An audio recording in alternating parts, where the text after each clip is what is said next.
Hello, hello, Cancer Collective. Ako po ito si James from James Tarot PH. Ito po ang inyong weekly reading para po sa inyong May 18 hanggang 24. But first, ihanda mo na Cancer ang iyong isang tanong para sa ating isang tanong, isang sagot. Kung meron po kayong pangmalakasang one question, hawakan niyo po yan at sa dulo po atin po yung babasahin. Okay? Holy Spirit, Spirit Guides, ibigay po natin kay Cancer ang mga mensaheng dapat nilang malaman. Inhale and exhale your cards for the week. Ooh, beautiful. Siya nga pala mga mahal kong Cancer, maraming salamat po ha sa lahat po ng mga hindi nag-i-skip ng ads, sa lahat po na nagla-like, nagko-comment, at lahat po ng mga patuloy pong sumusuporta sa atin every time po na meron tayong upload para sa inyo. Malaking tulong po yan, saka i-share nyo rin po yung ating mga videos and continue po yung inyong pagla-like, pagko-comment, at saka po hindi nyo po pag-i-skip ng ads. Salamat po. So, in the background of your reading, meron kang the Three of Swords. Magandang mensahe ito. Okay? This week, it's all about you moving past. Moving past from a painful experience. Kung ito man ay simpleng away, simpleng problema sa opisina, o talagang malaking bagay, no? Na talagang nakadurog sa'yo, naka-stress sa'yo, talagang nagka-migraine ka pa, or talagang hindi ka nakatulog for quite a while, ganyan. Ito yung panahon ng paghilom. Pag dumalabas po si Three of Swords, ito yung malaking indikasyon na simula na. Simula na ng pagbangon, simula na ng pagbawi, at talaga namang makakapag-move on ka na sa sinapit mo. Kumbaga may darating na isang magandang pagkakataon na magpapanumbalik nung saya mo. Kasi everything now ay parang na-realize mong, ay, bibitawan ko na yan. Ay, tapos na ako dyan. Babawi na ako sa life ko. Babangon na ako. Kung ano man po itong rason ng pain from the past, now is a big sign na panahon na para tumayo at talagang kalimutan yon. Okay? So, in your core energy, meron kang the World card. World card's all about completion and ending. Ito ang pinakadulo ng major arcana cards. Okay? So, ibig sabihin, kompleto na, buo na, tapos na. Kung ano man yung pasakit, hardship, pain na naranasan mo dito, talaga namang, tsupi na, tapos na, makakalaya ka na.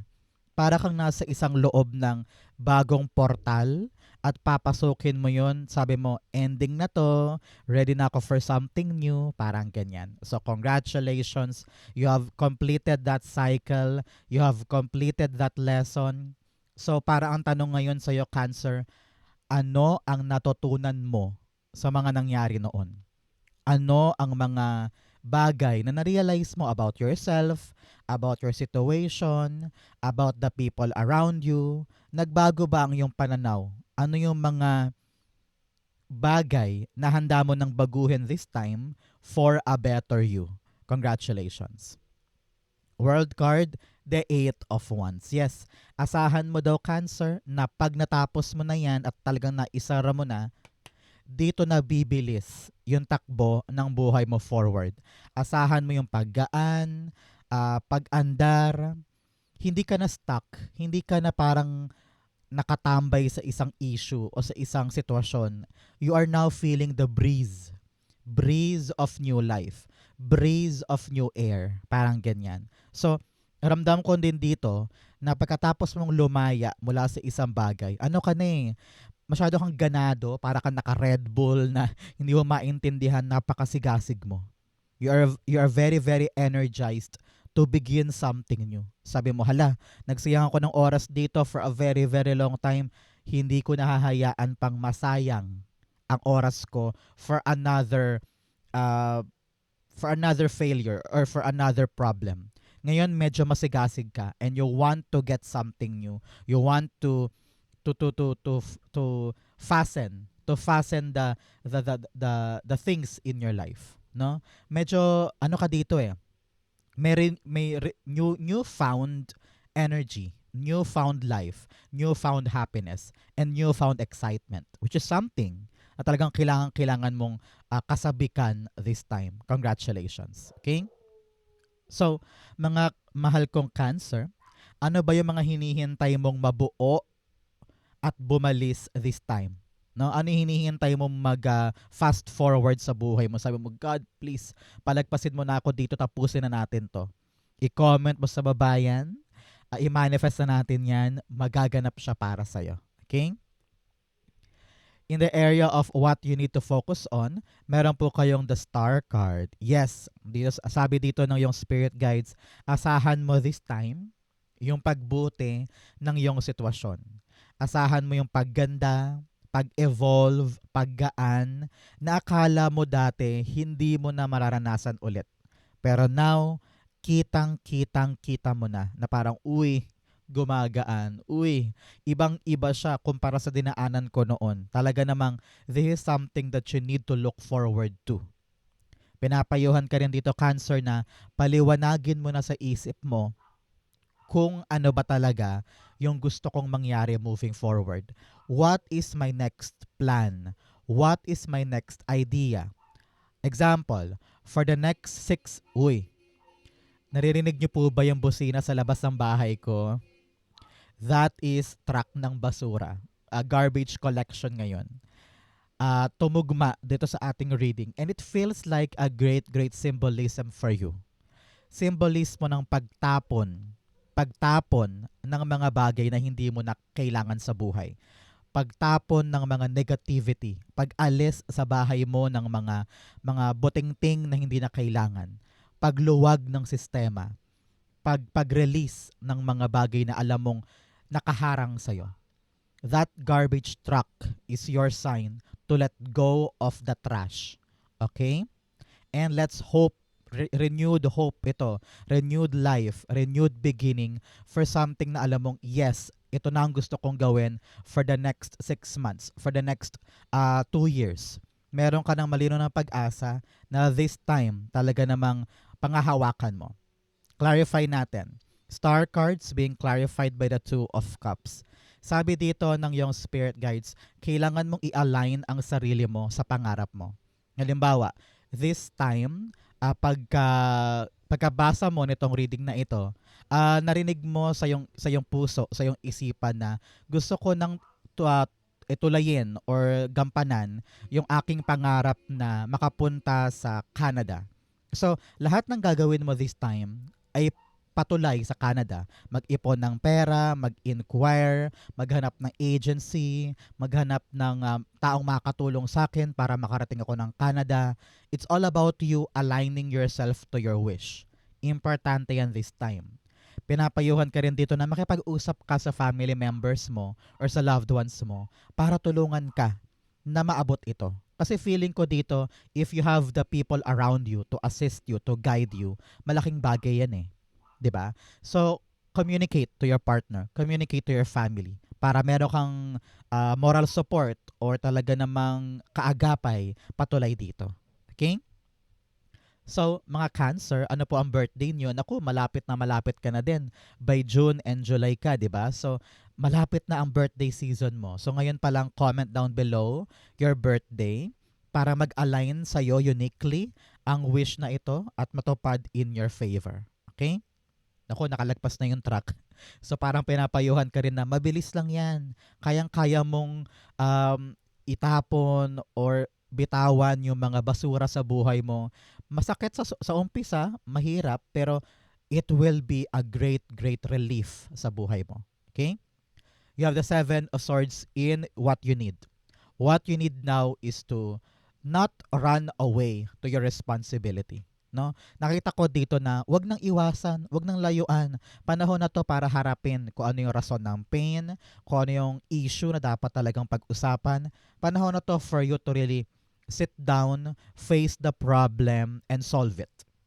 Okay? Kasi kakaiwas mo, alam kong minsan naghahanap ka lang ng excuses, naghahanap ka lang ng avoidance or escapism para hindi mo maramdaman yung pain or yung problema. Pero kakaiwas mo dyan, lalong lumalaki at lalong tumatagal yung issue.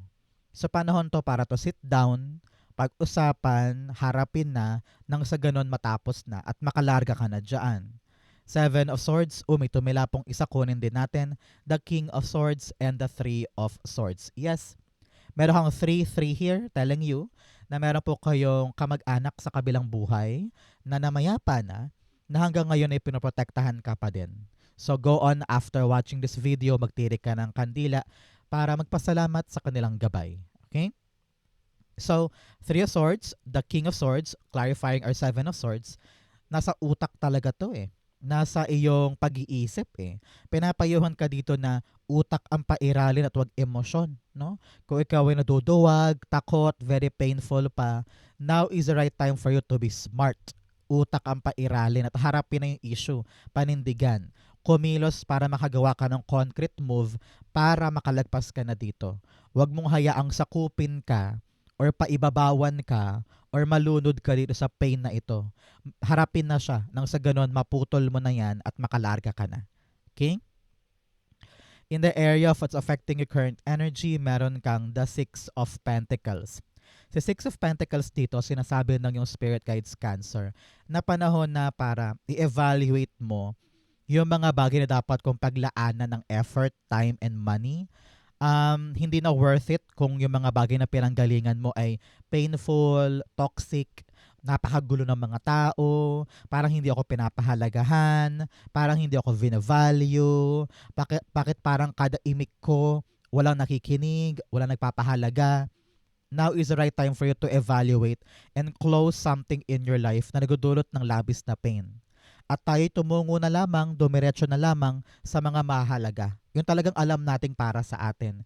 Yung talagang alam nating meron tayong mahihita, meron tayong makukuha, meron tayong saysay sa buhay natin, 'di ba? So doon tayo mag-focus at huwag sa ibang bagay na alam nating dehado tayo or lugi tayo, 'di ba? So ngayon, talagang natuto ka na. You're really on this phase in your life kung saan gets mo na kung ano yung kwento ng buhay mo at hindi mo na hayaang mahulog ka ulit dito. You are now energized to begin something at nakita ko na doon ka maglalaan ng effort. I don't know, narinig ko dito, meron darating sa yung magandang regalo or magandang biyaya. Either this gift or this opportunity na ibibigay sa iyo ang susi para makapasok ka sa new portal. Some of you are traveling. Parang lilipat ka ng ibang lugar, ibang bansa, ibang kumpanya, ibang trabaho nang dahil sa binigay na ito. So parang ikaw, yes, ayokong sayangin yan, gagawin ko na to para makaalis na ako sa pain na ito or suffering na ito. Six of Pentacles, the World card. 2 beses po lumabas si World card, talaga namang pinapayuhan ka to really close a past cycle, love yourself even more, believe in yourself, at kung ano man tong bagong ibibigay sa'yo, ito yung rason mo para makalaya ka diyan sa ginagalawan mong napakahirap, napaka-stuck energy at napaka-stagnant. Lalaya ka na eh. Ramdam ko dito na parang, hay, salamat binigay din. Hay, salamat nakuha ko na. Hay, salamat ito na yung chance ko. Kumbaga, ito yung ticket mo for greater things. Ito yung ticket mo para makalarga, makasulong, makaasenso. So, do not waste the opportunity. Okay? In the area of your near future, meron kang the Hermit card. Si Hermit dito, gets mo na kung ano talaga yung para sa'yo. Na-realize mo na kaya pala ako nasaktan doon, kaya pala ako nag-fail doon, kaya pala ako naiwan dito. It's because dito ako talaga. Kumbaga, everything now clicks. Na pagtagni mo na, na pagduktong mo na parang dapat palang maganap to para marating ko to. Because you are now entering a different phase of your life na ibang-iba sa pinanggalingan mo noon. Parang sinasabi dito, hindi ka makakapasok dito kung hindi nangyari to. Kumbaga parang lahat ay nakatadhana and you are now realizing, yes, tama si God. Yes, now gets ko na. Everything makes sense. Na-realize ko na ito pala yung para sa akin at hindi ito. Kaya in the near future, ang tabayanan mo, 9 weeks or 9 months after watching this video, gets mo na that this is not for me and something big is really for me. Congratulations. Hermit card, the Eight of Pentacles. It's all about your work. Ramdam ko dito, it's all about your passion, your negosyo. Kung ano man po yung pinagkakaabalahan mo ngayon or pinagsumikapan mo ngayon, yun yung realization mo in the near future. Na parang, ay, ito pala talaga yung para sa akin. Dito pala talaga ako dinala ng tadhana kasi alam niyang dito ako magkatagumpay, dito ako mag-excel, dito ako mamamayani, no? At dito ramdam ko talaga expert ka eh. Alam mo yung galawan eh. Alam mo yung pasikot-sikot eh. And you will realize, okay, wow, God really moves in a very mysterious way. And now, kitang-kita ko kung saan niya ako dinala. At ito talaga yung magpapayapa sa buhay ko. Dito safe ako, dito uunlad ako, dito ramdam ko na mahal ko yung ginagawa ko. Parang ganyan. So, yung kalabuan noon, yung mga tanong noon, maliliwanagan ngayon. Congratulations. In your challenge, meron kang the death card. Okay. Sabi dito, ang challenge sa'yo, para sa linggong ito, ay talagang tapusin na, i-ending na yung masakit na bagay. Alam ko na kahit nasaktan ka dyan, kahit na nahihirapan ka dyan, gusto mo eh, napamahal ka na eh. Pero you need to really realize, Cancer, that it's over. It's over. Wala na. Tapos na yan. Ending na yan. Palayain mo na ang sarili mo. Hayaan mo na mag-transform ka. Hanggat kumakapit ka sa mga maling bagay, maling tao o maling sitwasyon or maling pangarap, mahihirapan ka lalo. So palayain ang sarili. Hayaan mo mag-end. Yun talagang dapat mag-end. And let yourself begin again. Okay?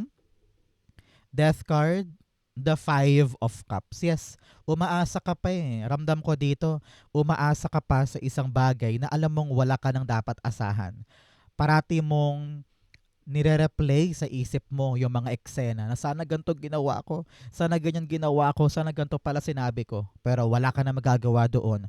Wala kang time machine to redo something that's already done, di ba? So panahon to para bumangon, tumayo, yakapin yung mga bagong bagay, mag-transform. Palagi mong tandaan na every ending is a new beginning. Okay? In your fortune, meron kang miracles. Yes. Expect the wonders to emerge. Sabi dito, manalig ka, may milagrong darating para sa'yo. After heartbreak, after kalbaryo, this is your sign, may milagro. Congratulations. In your fortune, meron kang the Knight of Pentacles. This is a great, great time for your Cancer to plan your life again. Panahon to para maupo at tignan ang buhay mo, parang sabihin mo, saan ko ba balak dalhin itong ginagawa ko? Ano ba yung next move ko? Narinig ko dito kung ano man yung plano mo, it will work in your favor. So congratulations. Pinapayuhan ka rin dito na start na, move na, lakad na, larga na. Okay? Knight of Pentacles, the Emperor card. Yes, ito na yung right time for you to take action. Pinapayuhan ka na maging matapang, maging masigasig, lumaban ka, tumayo ka dyan, and move na. Isabuhay na natin itong plano natin because you have what it takes. You have the courage, the ability, the leadership ability or trait para maisabuhay mo ito. Para narinig ko dito, time mo na, panahon mo na para simulan tong planong ito. And since sa fortune area siya, this is something very fortunate and lucky time para sa'yo. Congratulations. In your divine messages, meron kang nothing will come of this situation. Yung mga kalungkutan mo, yung pagtitiis mo sa isang bagay na ayaw mong sukuan, ayaw mong bitawan, naku, walang mangyayari dyan. You need to close that chapter. You really need to end something that is supposed to end. Okay? So, kailangan mo intindihin na kahit kapitan mo yan ng sobrang tagal, kung umiiyak ka na, sobrang sakit na, wala na mangyayari dyan. You need to let go. Kung talagang para sa'yo yan, babalik yan sometime again in a different way. Pero ngayon, pinapayuhan ka talaga to release yourself from all the pain and suffering. Okay? In your divine messages, meron kang the High Priestess. Sabi dito, katigan mo ang iyong intuition. Kahit wala kang sagot, kahit hindi mo alam, kahit hindi ka sigurado, if you know in your heart, if you know in your intuition na panahon na para kumilos, panahon na para maging matapang, panahon na para isara, listen to yourself. Alam ng yung puso kung ano yung dapat mong gawin. Katigan mo yan, pakinggan mo yan, and huwag mong puwersahin, huwag mong pilitin gawin yung alam mong hindi mo naman talaga nais. No? Kumbaga yung konsensya mo ngayon napakalakas. Kaya katigan mo ito. Okay? High Priestess, you have the King of Cups. Okay. Sabi dito ng yung spirit guides, medyo emotional ka ngayon. Emotional ka kaya hindi mo nakikita ng malinaw kung ano ba talaga yung tibok ng iyong damdamin. Masyado kang halo-halo yung emosyon, galit, pain, suffering, pag-iyak, kalungkutan. Kaya naharangan talaga yung kaliwanagan sa'yo. Kaya pinapayuhan ka dito to just slow down, take a break, huminga ka ng maraming beses para maramdaman mo at makita mo yung tamang aksyon. Your spirit guides are calling to you. Pero dahil masyado kang emotional, nahihirapan kang marinig yung kanilang mensahe. So, mag-meditate, maupo ng matagal, pumikit, mag-isip para malaman mo yung tamang aksyon. Okay?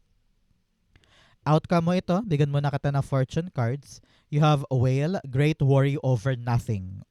Masyado ka daw na problema sa mga bagay na wala naman talagang problema doon. Sa panahon ito para i-evaluate ko ano ba yung mga iniisip ko na hindi ko naman dapat problemahin. You have cracked cup, dissatisfaction with life. Marami ka talagang kasawi ang palad noon. Marami kang mga pagkadismaya or disappointment with a lot of things. Pero dapat hindi ka daw maharangan yan. You need to continue moving forward para makita mo rin kung ano yung para sa'yo talaga. You have pig, beware of greed.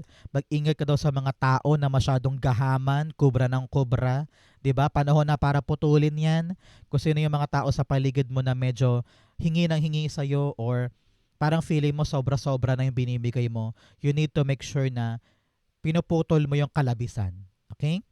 You have archway, new opportunities, possibilities, and paths opening up. Sabi dito talagang meron magbubukas na mga bagong pagkakataon para sa'yo. Kaya sugurin mo, maging matapang ka, wag mong sayangin yung chance. Okay? Ang outcome ni Cancer for May 18 to 24, the Queen of Wands. Kitang-kita ko dito yung individuality mo. Babalik sa'yo yung confidence mo, tiwala sa sarili, pagmamahal sa sarili, at pag-asa that good things will come again. After the pain, after the suffering, unti-unti mo na ulit mabubuo ang sarili mo. Sabi mo, sige na nga, lalaban na ako, I will love myself, I will be excited again.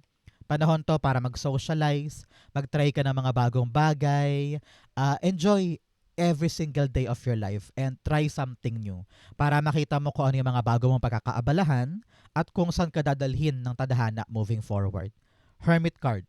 It's all about you learning who you are. Seeing the light pagdating sa mga bagay na gusto mo talaga for yourself. Kung dati ligaw na ligaw ka, pero ngayon kitang-kita ko na natagpuan mo na ulit yung sarili mo. At ngayon, mas mamahalin mo yung sarili mo more than ever. Hindi ka na naliligaw, hindi ka na malilito, at alam mo na kung saan ka patutungo. Congratulations. Okay? So, Cancer, dumako na tayo sa yung isang tanong, isang sagot. Close your eyes.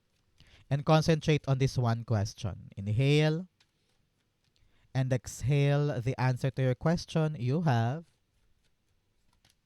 the Wheel of Fortune, the Nine of Wands, and the Moon card. Okay? At the bottom, meron po kayong the King of Wands.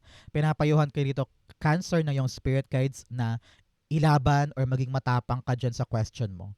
Ramdam ko dito na kulang ka lang sa passion, sa motivation, sa dedication para maging maalab sa damdamin na ituloy or ilaban yung plano. Sabi dito, alam ko, nalulunod ka na sa problema, nalulunod ka na sa mga hardships, pero sabi, don't give up. Meron ka pang chance, isa pang laban, and this time, suswertehin ka na. Iikot na yung kapalaran in your favor. Magbabago na yung kwentong yan. Kung hirap na hirap ka, lunod na lunod ka sa question mo na yan, one thing will arrive and this will propel or spark yung laban sa'yo na parang, yes, may chance pa ako. Yes, meron pa akong ibibira. This one chance will really change the course of your question. ito na yung simula ng pagbabago at papabor sa'yo yung nangyayari. Kaya maging matapang ka, maging palaban ka, suungin mo, try mo lang, meron ka pang isang bala para maipanalo ito. Kaya do not let yourself drown with the problem or with the challenges. May magagawa ka pa para isalba yan or ipanalo yan. Okay? Kung naghihintay ka ng question na yes or no, the answer is yes. Things are going to be in your favor. Tapangan mo lang, itry mo pa. Huwag kang papatalo. Tapangan ang sarili. Okay? So Cancer, yan po ang inyong isang tanong, isang sagot. Ganon din po ang inyong May 18 to 24. 10 kayo nakaresonate. Comment below, babasahin ko po yan. Thank you Holy Spirit, Spirit Guides for the clarity and messages na dapat malaman ng mga Cancer this week. Thank you po for watching hanggang dulo. I love you. This has been James for James Tarot PH. God bless everybody.